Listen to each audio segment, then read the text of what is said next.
네, 밤샘 결심 끝에 사형이 구형된 윤 전 대통령에 대한 법적 판단은 설 연휴 직후에 이뤄집니다. 김광삼 변호사와 관련 내용 자세히 짚어보겠습니다. 어서 오십시오. 네, 안녕하세요. 네, 자 특검이 어제 윤 전 대통령에 대해서 사형을 구형을 했습니다. 어떤 이유를 들었나요? 일단 여러 가지 이유가 있는데요. 이제 계엄 자체가 어떻게 보면 국기문란, 네. 국헌문란을 목적으로 된 거고, 이거 자체가 사실은 이제 엄청난 국가적 파장을 일으키는 거고요.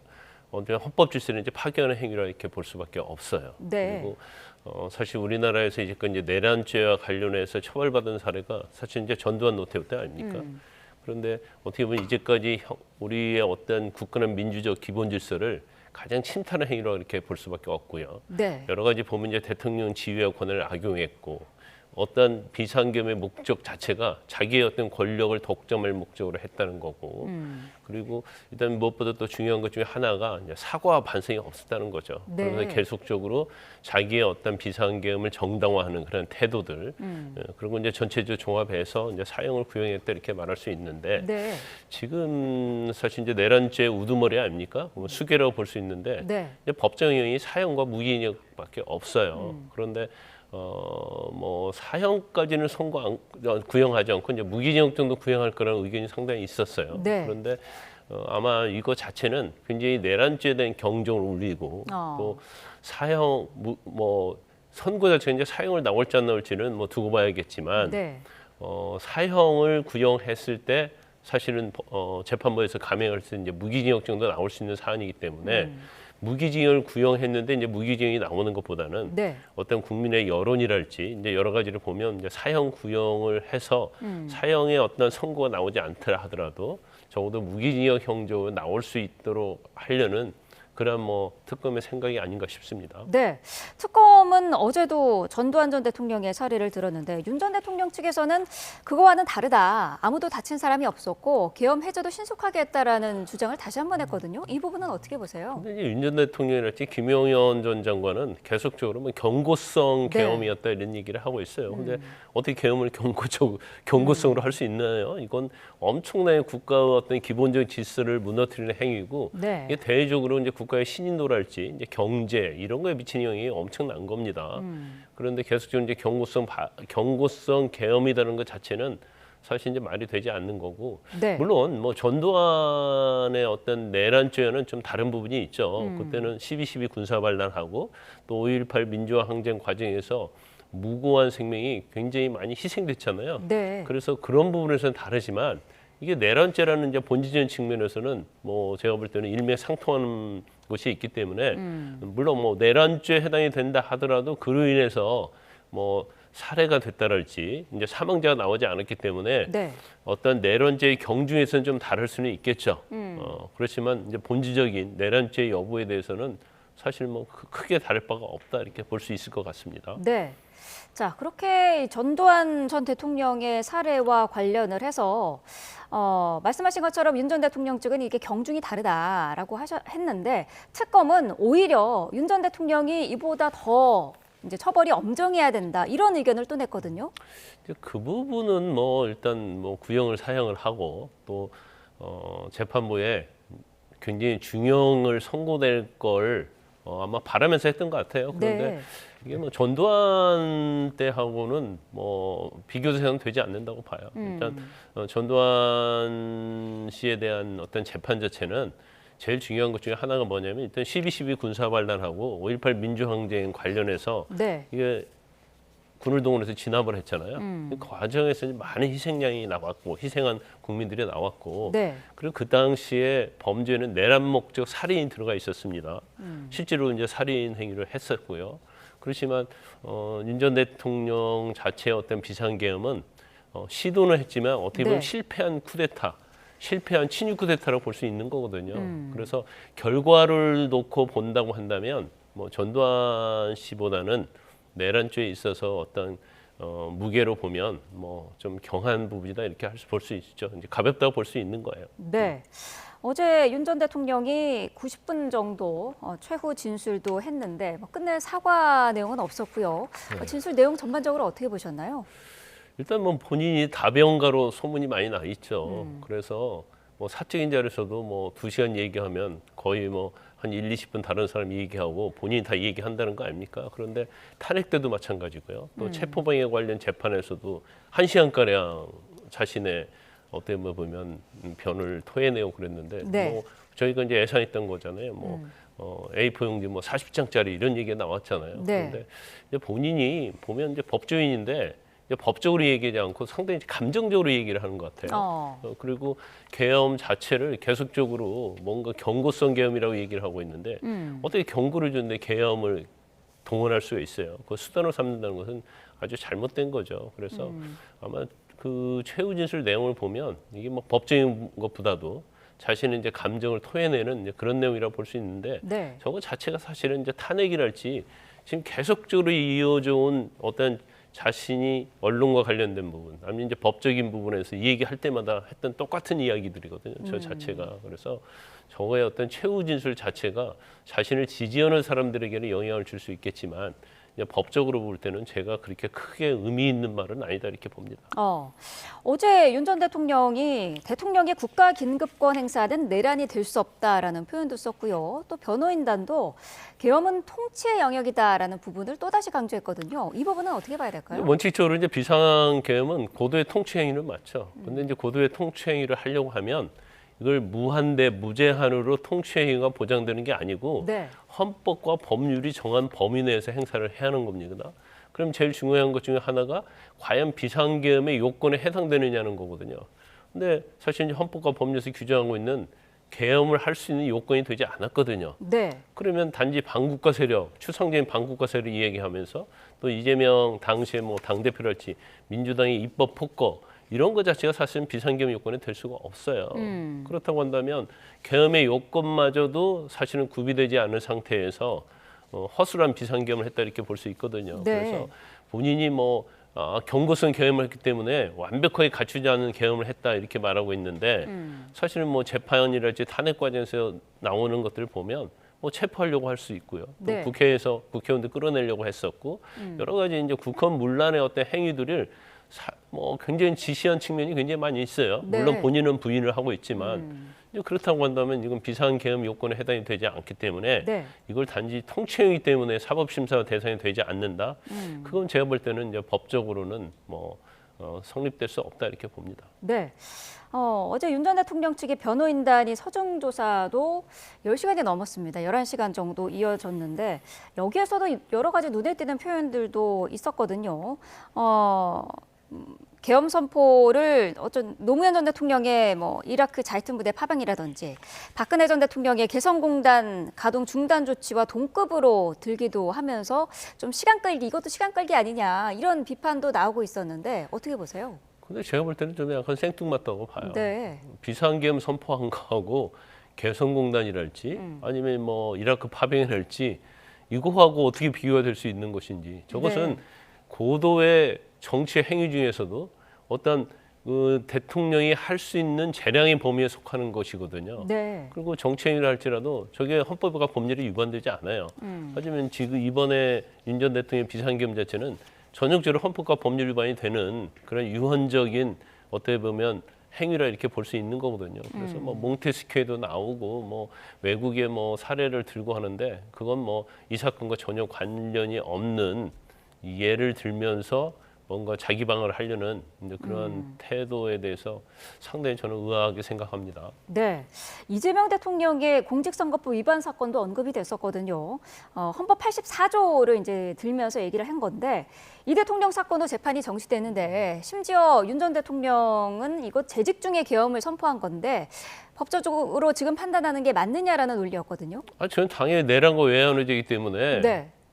현직 대통령이라 할지라도 당연히 재판 받아야 하는 거죠. 그래서 물론 뭐 이재명 대통령에 대한 반감 그리고 또 어떤 재판 자체가 진행이 되지 않는 거에 대해서는 반대 의견이 있을 수 있죠. 네. 그런데 그거하고 지금 윤 전 대통령 관련 비상계엄, 내란과 관련은 전혀 별개 문제이기 때문에 네. 이거는 법정에서 이제 언급할 그런 사안이 아니다 이렇게 봅니다. 네. 내란 중요 임무 종사 혐의를 받고 있죠. 김용현 전 장관을 비롯한 7명에 대한 구형도 나오는데 김용현 전 장관은 무기징역이 나왔어요. 어떻게 네. 판단하세요? 일단 뭐 중요 임무 종사자죠. 네. 그러면 사실은 내란의 수괴, 우두머리는 바로 윤 전 대통령이잖아요. 근데 거기에 대해서 사형을 구형하는데 네. 지금 김용현 전 장관에 대해서는 내란 중요 임무 종사자단 말이에요. 네. 그러면 거기 법정형 자체가 이제 무기징역이 최고형입니다. 그리고 5년 이상의 징역을 처할 수 있도록 돼 있거든요. 그래서 윤석열 전 대통령에 대한 부분도 마찬가지고 김용현 전 장관에 대한 부분도 법에서 규정하고 있는 형법에서 규정하고 있는 최고의 형을 이제 구형했다 이렇게 볼 수가 있고 아마 이제 특검 자체는 이제 윤 전 대통령이 뭐 내란을 수괴로서 비상계엄을 선포했지만 네. 거기에 이제 한 몸이 되어 가지고 오히려 이걸 주도하고 그다음에 여러 가지 명칭에서 이 설계를 한 게 이제 김용현 전 장관이라 보고 있는 거죠. 그러면 사실은 수괴 우두머리는 윤석열 전 대통령이지만 그에 못지않은 행위를 한 게 이제 김용현 전 장관이다. 네. 이렇게 보기 때문에 법정형 중에서 이제 최고의 형을 선고했다, 아니 구형했다 이렇게 볼 수 있습니다. 네. 노상원 전 국가정보사령관은 징역 30년, 조지호 전 경찰청장은 징역 20년 이렇게 피고인들별로 차등을 좀 뒀는데 어떤 기준이 있었을까요? 일단 그 이제 특검의 구형 자체를 전체를 보면 네. 상당히 우리가 생각할 수 있는 형보다는 높은 형, 네. 가장 선고할 수 있는 최고의 형을 이제 구형했다 이렇게 볼 수 있어요. 그래서 뭐 여러 가지를 보면 사실 이제 내란에 가담을 한 행위에 대해서 이제 경중을 좀 따져봐야겠죠. 네. 근데 징역 30년, 20년 이렇게 구형을 했는데 아마 선고형은 이제 그보다 훨씬 미치지 못한 형이 나올 가능성이 높다 이렇게 봐요. 네. 그래서 아마 선고형을 생각하고 구형을 했을 가능성. 물론 뭐 내란에 있어서 중요 임무 종사자랄지 그런 행위를 하면서 그러한 내란 가담 행위가 뭐 경중을 따져보면 굉장히 중하다고 볼 수는 있겠죠.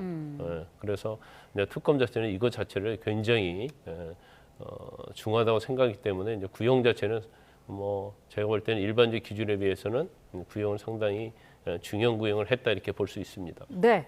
자, 8명에 대한 1심 선고 결정 날이 2월 19일, 그러니까 설 연휴 끝나자마자 이제 기일이 잡힌 그런 상황인데 어떻게 예상할 수 있을까요?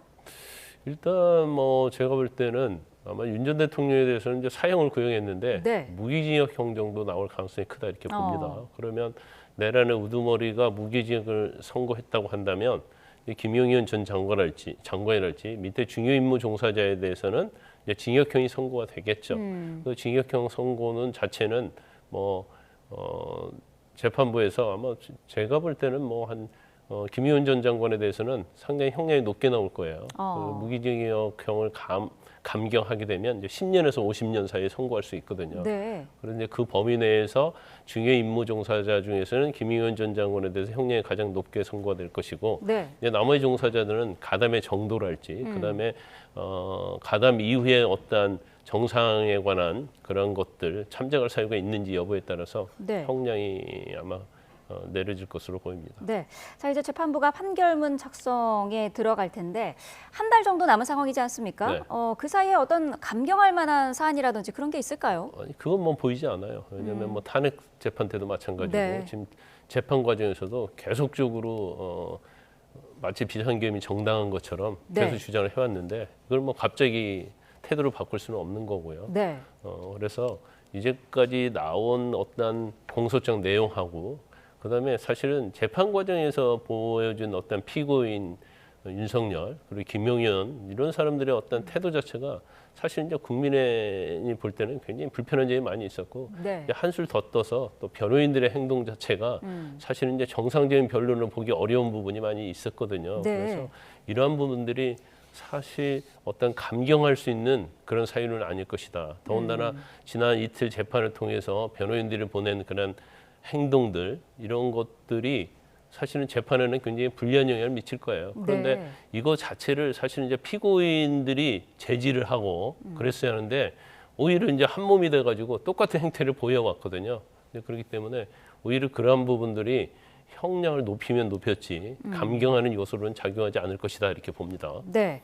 이제 모레는 또 윤 전 대통령에 대해서 체포방해 혐의 1심 선고가 내려질 텐데 이 부분은 특검이 이 징역 10년을 구형하지 않았습니까? 네. 어떻게 전망하세요? 이제 체포 방해 자체에 대해서 이제 10년 구형했는데 뭐 네. 경우에 따라서는 이보다도 더 형이 높게 나올 수도 있겠죠. 이제 그렇지만 이제 일반적으로 구형을 하면 뭐 2분의 1 또는 이제 그 이상이 나올 수 있다고 봅니다. 그런데 네. 윤 체포방해랄지 이제 다른 또 재판받을 것이 한 5-6개 있을 거예요. 그런데 지금 어제 변론을 종결한 어제 결심한 그 사건에서 무기징역을 선고받으면 다른 사건에서 어떤 형이 선고되는 것은 아무런 의미가 없습니다. 왜냐하면 네. 무기징역은 가장 극한 형이기 때문에 네. 그래서 이게 다 어떻게 보면 이제 항소심에서 이 사건 자체가 다 병합될 가능성이 크거든요. 네. 그러면 결과적으로 1심에서 내란죄와 관련해서 무기징역형을 선고받는다고 한다면 이제 그보다 높은 형을 받기는 어려워요. 그래서 아마 이제 계속적으로 형은 받게 되겠지만 유죄가 판결이 되는 경우에 사실 어떤 형이 선고되는 것은 결과론적으로 보면 윤 전 대통령에게는 그게 큰 의미가 없다 이렇게 봅니다. 네. 조금 전에 저희가 속보로 전해드린 부분을 변호사님께 조금 질문을 드려보고 싶은데 경찰이 김병기 의원에 대해서 조금 전부터 압수수색을 시작했습니다. 3천만 원 정치헌금 수수 의혹과 관련된 그런 내용인데요. 김병기 의원과 김병기 의원의 아내 또 이모 구의원의 자택 등에 대해서 압수수색을 벌이고 있습니다. 지금 의혹이 불거진 지 꽤 됐는데 강제 수사가 좀 늦은 거 아니냐 이런 지적도 있거든요. 어떻게 평가하세요? 늦어도 너무 늦은 거죠. 사실 10일이 넘었잖아요. 네. 그러면 저게 이제 정치자금법하고 뇌물 관련 죄라고 볼 수가 있는데 네. 정치자금이랄지 뇌물죄에 있어서는 당사자는 다 부인하는 경우가 대부분입니다. 그러면 제일 중요한 게 이제 물적 증거, 그 중에서 이제 디지털 증거, 전자 증거 이런 것도 굉장히 중요한데 네. 뭐 요즘은 다 그게 휴대폰에 다 들어가 있는 거거든요. 그러면 휴대폰을 초기화한다랄지 아니면 없앤다랄지 아니면 뭐 텔레그램이랄지 카톡 이런 거에서 사실은 탈퇴하고 재가입하고 이제 그런 것이 이루어질 수 있거든요. 네. 그러면 제일 먼저 해야 할 것은 압수수색이에요. 그러면 PC에 대한 압수수색하고 그다음에 휴대폰에 대한 관련자들 전체에 대한 압수수색이 하는데 지금 10일 이상 지났잖아요. 네. 그러면 다 가지고 있는 휴대폰 바꿨을 가능성이 크고 텔레그램 탈퇴했다는 증거들이 다 나오고 있잖아요. 네. 그러면 이걸 봐주기 수사 아니냐. 결과적으로 미적되는 와중에 증거는 다 사라지고 있다 이렇게 볼 수 있어요. 그러면 당연히 김병기 원내대표랄지 뭐 강성호 의원이랄지 다 준비를 했을 거 아닙니까? 네. 김경시 의원. 그러면 지금의 압수수색 자체가 과연 어느 정도의 어떤 범죄 혐의와 관련해서 증거를 확보할 수 있을까? 그건 상당히 어렵다 이렇게 볼 수밖에 없고 네. 뭐 좀 이해가지 않는 측면이 있죠. 10일 이상을 지나서 왜 압수수색했을까? 그 부분에 대해서는 사실 이제 많은 비판을 받을 수밖에 없다 이렇게 봅니다. 네.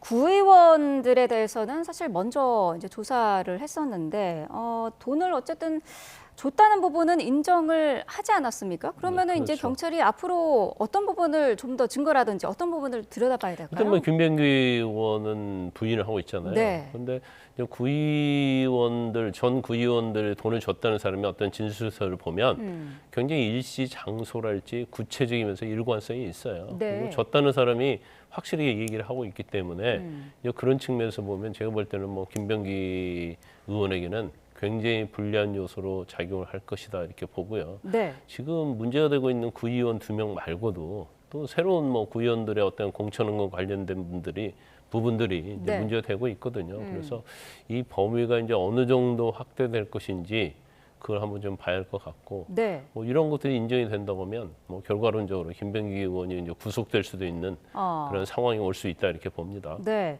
그런데 지금 어쨌든 민주당 윤리심판원에서 김병기 의원을 제명을 했고 여기 대해서 김병기 의원이 의혹일 뿐이다. 소명을 하겠다. 한 달만 달라고 하지 않았느냐라는 얘기를 하지 않았습니까? 그럼 한 달 안에 본인은 어쨌든 이 의혹을 해소할 수 있다, 해명할 수 있다라고 판단을 한 것 같은데요. 근데 한 달 내에 무슨 수로 해명을 하고 벗어날지 모르겠어요. 수사가 시작이 됐잖아요. 네. 이 수사가 한 달 내에 끝나지도 않을 것이고요. 첫 번째는 아마 이제 시간 벌기를 하려고 하는 것 같아요. 네. 그러니까 한 달 정도 지나면 이슈가 이슈를 덮는다고. 근데 어. 또 다른 사건이 터질 것이고 또 사실은 한 달 정도 지나면 상당히 이제 지루한 그런 상황이 계속될 수밖에 없거든요. 네. 그래서 자기 마음대로 뭐 한 달을 달라 이건 사실은 말은 맞지 않는 것 같아요.